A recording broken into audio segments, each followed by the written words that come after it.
Shri Krishna Chaitanya Prabhu Nityananda Shri Advaita Gadadhar Shivasadi Gauravinda Hare Krishna Krishna Krishna Hare Hare Hare Rama Rama Hare Hare. And it's time for Krishna book. So it's volume 2, chapter 14. The great sage Narada visits the different homes of Lord Krishna. And this is translated and presented as a summary study by His Divine Grace A.C. Bhaktivedanta Swami Prabhupada, founder Acharya of the International Society for Krishna Consciousness.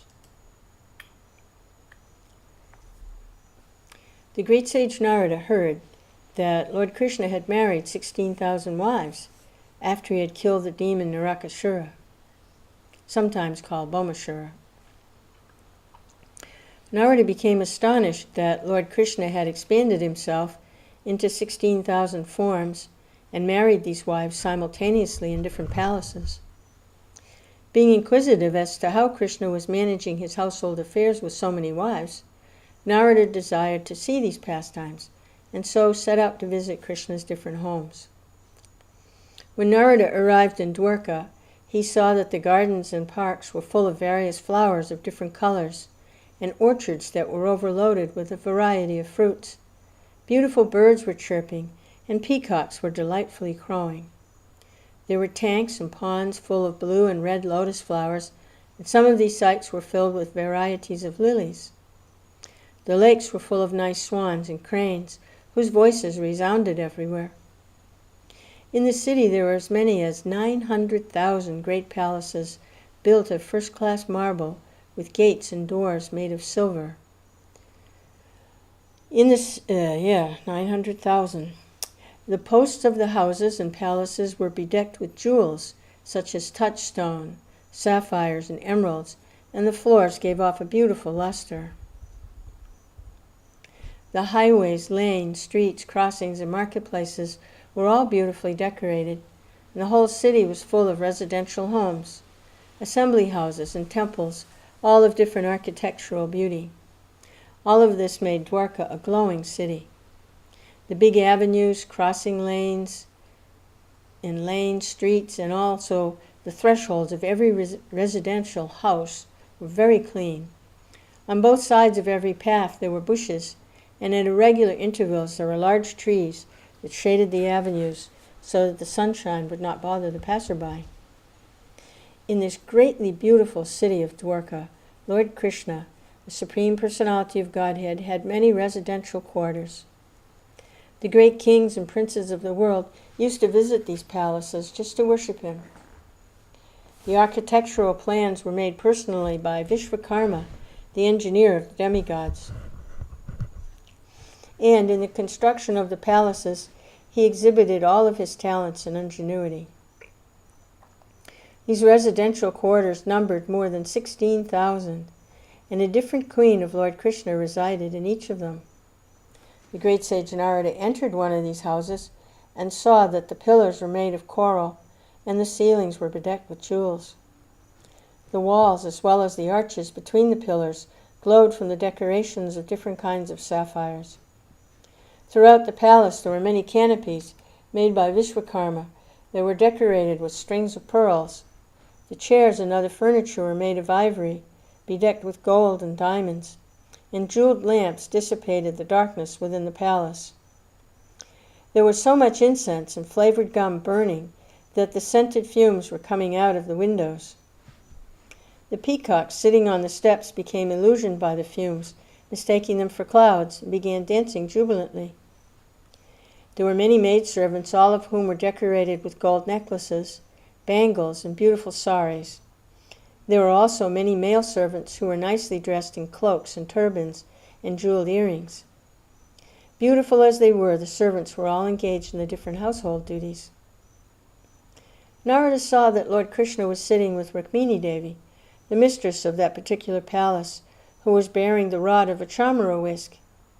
Even though there were many thousands of maidservants who were equally beautiful and qualified, and who were of the same age, Rukmini Devi personally was engaged in fanning Lord Krishna. Krishna is the Supreme Personality of Godhead, worshipped even by Narada, but still, as soon as he saw Narada enter the palace, Krishna got down immediately from Rukmini's bedstead and stood up to honor him. Lord Krishna is the teacher of the whole world, and in order to instruct everyone how to respect a saintly person like Narada Muni, Krishna bowed down, touching his helmet to the ground. Not only did Krishna bow down, but he also touched the feet of Narada, and with folded hands requested him to sit on his chair. Lord Krishna is the Supreme Personality, worshipped by all devotees. He's the most worshipped spiritual master of everyone. The Ganges water, which emanates from his feet, sanctifies the three worlds. All qualified Brahmins worship him, and therefore he's called Brahmanya Deva. Brahmanya means one who fully possesses Brahminical qualifications, which are said to be as follows: truthfulness, self-control, purity, mastery of the senses, simplicity, full knowledge by practical application, and engagement in devotional service. Lord Krishna personally possesses all these qualities, and he's worshipped by persons who themselves possess such qualities. There are thousands and millions of names of Lord Krishna, Vishnu Sahasranam, and all of them are given to him because of his transcendental qualities. Lord Krishna in Dwarka enjoyed the pastimes of a perfect human being. When, therefore, he washed the feet of the sage Narada and took the water on his head, Narada did not object, knowing well that the Lord did so to teach everyone how to respect saintly persons. The Supreme Personality of Godhead, Krishna, who is the original Narayan and eternal friend of all living entities, thus worshipped the sage Narada according to Vedic regulative principles. Welcoming him with sweet nectarine words, he addressed Narada as Bhagavan, or one who is self-effulgent. Possessing all kinds of knowledge, renunciation, strength, fame, beauty, and similar other opulences. He particularly asked Narada, "What can I do in your service?"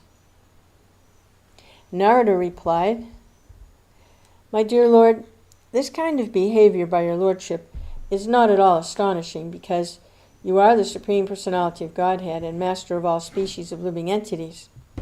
You are the supreme friend of all living entities, but at the same time you're the supreme chastiser of the miscreants and the envious. I know that your lordship has descended on this earth for the proper maintenance of the whole universe. It is my great fortune that I've been able to see your lotus feet today.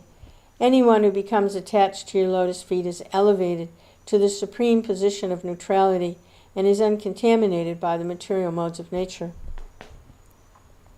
My Lord, you're unlimited. There is no limit to your opulences. Great demigods like Lord Brahma and Lord Shiva are always busy placing you within their hearts and meditating upon you. The conditioned souls who have now been put into the blind well of material existence can get out of this eternal captivity only by accepting your lotus feet. Thus, you are the only shelter of all conditioned souls. My dear Lord, you very kindly asked what you can do for me. In answer to this, I simply request that I may not forget your lotus feet at any time. I do not care where I may be, but I pray that I may be allowed to constantly remember your lotus feet." The benediction which the sage Narada asked for from the Lord is the ideal prayer of all pure devotees.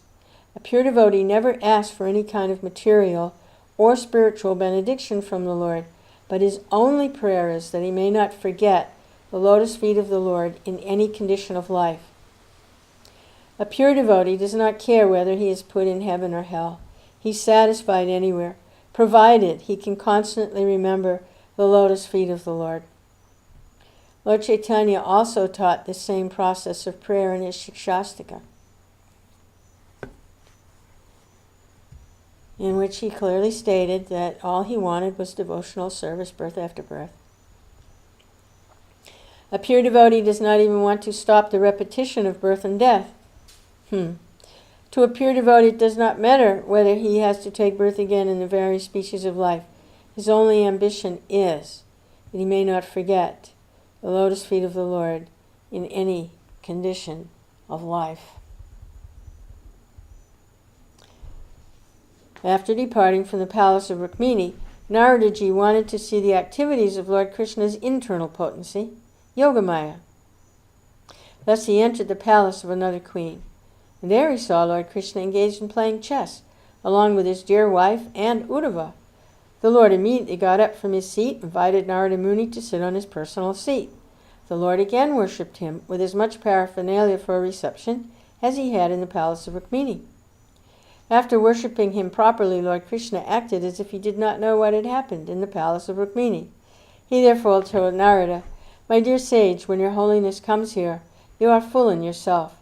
Although we are householders and are always in need, you don't require anyone's help because you're self-satisfied. Under the circumstances, what reception can we offer you? What can we possibly give you? Yet, since your holiness is a Brahmin, it's our duty to offer you something as far as possible. Therefore, I beg your pleasure to order me what I can do for you." Narada knew everything about the pastimes of the Lord, so without any further discussion, he simply left the palace silently, in great astonishment over the Lord's activities. He then entered another palace. This time Narada saw that Lord Krishna was engaged as an affectionate father, petting his small children. From there he entered another palace and saw Lord Krishna preparing to take his bath. In this way, Saint Narada entered each and every one of the 16,000 residential palaces of the queens of Lord Krishna, and in each of them he found Krishna engaged in different ways. In one palace he found Krishna engaged in offering oblations to the sacrificial fire and performing the ritualistic ceremonies of the Vedas as enjoined for householders. In another palace, Krishna was found performing the Pancha-yagna sacrifice, which is called pulsary for a householder. This yagna is also known as Pancha-sunya.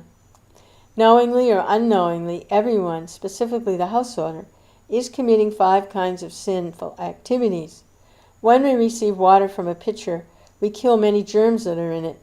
Similarly, when we use a grinding machine or take foodstuff, we kill many germs. When sweeping a floor or igniting a fire, we kill many germs. And when we walk on the street, we kill many ants and other insects. Consciously or unconsciously, in all our different activities, we are killing. Therefore, it is incumbent upon every householder to perform the Pancha-sunya sacrifice to rid himself of the reactions of such sinful activities.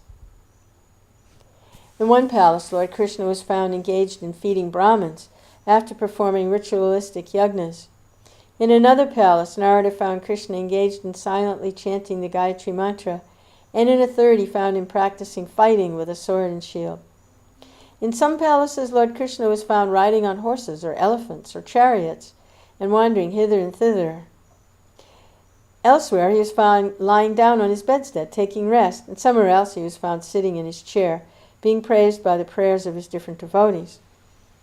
In some of the palaces he was found consulting with ministers like Uddhava and others on important matters of business.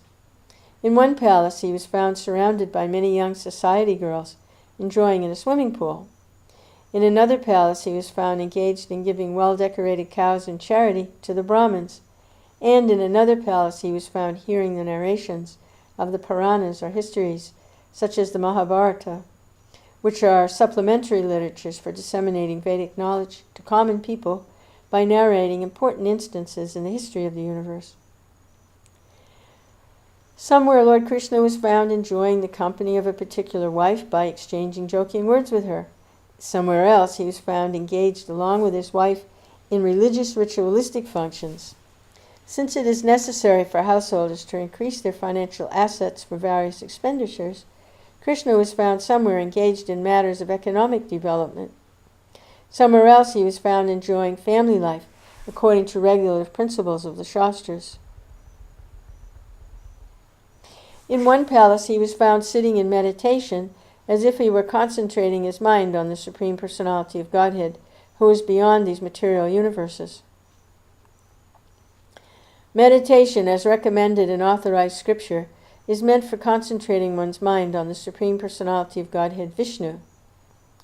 Lord Krishna is himself the original Vishnu, but because he played the part of a human being, he taught us definitely by his personal behavior what is meant by meditation. Somewhere Lord Krishna was found satisfying elderly superiors by supplying them things which they needed. Somewhere else, Narada found that Lord Krishna was engaged in discussing topics of fighting, and somewhere else in making peace with enemies. Somewhere Lord Krishna was found discussing the ultimate auspicious activity for the entire human society with his elder brother Lord Balaram. Narada saw Lord Krishna engaged in getting his sons and daughters married with suitable brides and bridegrooms in due course of time, and the marriage ceremonies were being performed with great pomp. In one palace he was found bidding farewell to his daughters, and in another he was found receiving a daughter-in-law. People throughout the whole city were astonished to see such pomp and ceremonies.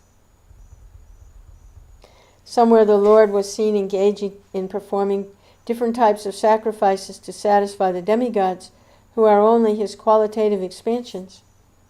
Somewhere he was seen engaged in public welfare activities, establishing deep wells for water supply, rest houses and gardens for unknown guests, and great monasteries and temples for saintly persons. These are some of the duties enjoined in the Vedas for householders for fulfillment of their material desires. Somewhere Krishna was found as a Kshatriya king engaged in hunting animals in the forest and riding on very beautiful Sindhi horses. According to Vedic regulations, the Kshatriyas were allowed to kill prescribed animals on certain occasions, either to maintain peace in the forest or to offer the animals in the sacrificial fire. Kshatriyas are allowed to practice this killing art because they have to kill their enemies mercilessly to maintain peace in society. In one situation, the great sage Narada saw Lord Krishna, Supreme Personality of Godhead and Master of Mystic Powers, acting as a spy by changing his usual dress in order to understand the motives of different citizens in the city and within the palaces. Saint Narada saw these activities of the Lord, who is the supersoul of all living entities, but who played the role of an ordinary human being in order to manifest the activities of his internal potency. He was smiling within himself, and he began to address the Lord as follows: My dear Lord of all mystic powers, object of the meditation of great mystics, the extent of your mystic power is certainly inconceivable, even to mystics like Lord Brahma and Lord Shiva. But by your mercy, because of my being always engaged in transcendental loving service of your lotus feet, your Lordship has very kindly revealed to me the actions of your internal potency. My dear Lord, you are worshipable by all. Demigods and predominating deities of all 14 planetary systems are completely aware of your transcendental fame. Now please give me your blessings, so that I may be able to travel all over the universe as singing the glories of your transcendental activities. Supreme Personality of Godhead, Lord Krishna, replied to Narada as follows: My dear Narada, O sage among the demigods, you know that I am the supreme instructor and perfect follower of all religious principles, as well as the supreme enforcer of such principles. I am therefore personally executing such religious principles in order to teach the whole world how to act. My dear son, it's my desire that you're not bewildered by such demonstrations of my internal energy.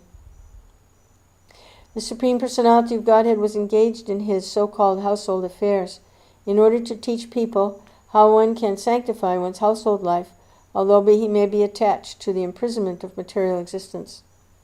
Actually, one is obliged to continue the term of material existence because of household life. But the Lord, being very kind upon householders, demonstrated the path of sanctifying ordinary household life. Because Krishna is the center of all activities, a Krishna-conscious householder's life is transcendental to Vedic injunctions and is automatically sanctified. Thus Narada saw one single Krishna living in 16,000 palaces by his plenary expansions. Due to his inconceivable energy, he was visible in each and every individual queen's palace. Lord Krishna has unlimited power, and Narada's astonishment was boundless upon observing again and again the demonstration of Lord Krishna's internal energy. Lord Krishna behaved by his personal example as if he were very much attached to the 4 principles of civilized life, namely religiousness, economic development, sense gratification, and salvation. These 4 principles of material existence are necessary for the spiritual advancement of human society, and although Lord Krishna had no need to do so, he exhibited his household activities so that people might follow in his footsteps for their own interest. Lord Krishna satisfied the sage Narada in every way. Narada was very much pleased by seeing the Lord's activities in Dwarka, and thus he departed. In narrating the activities of Lord Krishna in Dwarka, Sukadeva Goswami explained to King Parikshit how Lord Krishna, the Supreme Personality of Godhead, descends on this material universe by the agency of his internal potency, and personally exhibits the principles which, if followed, can lead one to achieve the ultimate goal of life. All the queens in Dwarka, more than 16,000 in number, engaged their feminine, attractive features in the transcendental service of the Lord by smiling and serving, and the Lord was pleased to behave with them exactly as a perfect husband enjoying household life. One should know definitely that such pastimes cannot be performed by anyone but Lord Sri Krishna. Lord Sri Krishna is the original cause of the creation, maintenance, and dissolution of the whole cosmic manifestation. Anyone who attentively hears the narrations of the Lord's pastimes in Dwarka, or supports a preacher of the Krishna consciousness movement, will certainly find it very easy to traverse the path of liberation and taste the nectar of the lotus feet of Lord Krishna, and thus he will be engaged in his devotional service. Thus end the Bhaktivedanta purport of the second volume, 14th chapter of Krishna. The great sage Narada visits the different homes of Lord Krishna.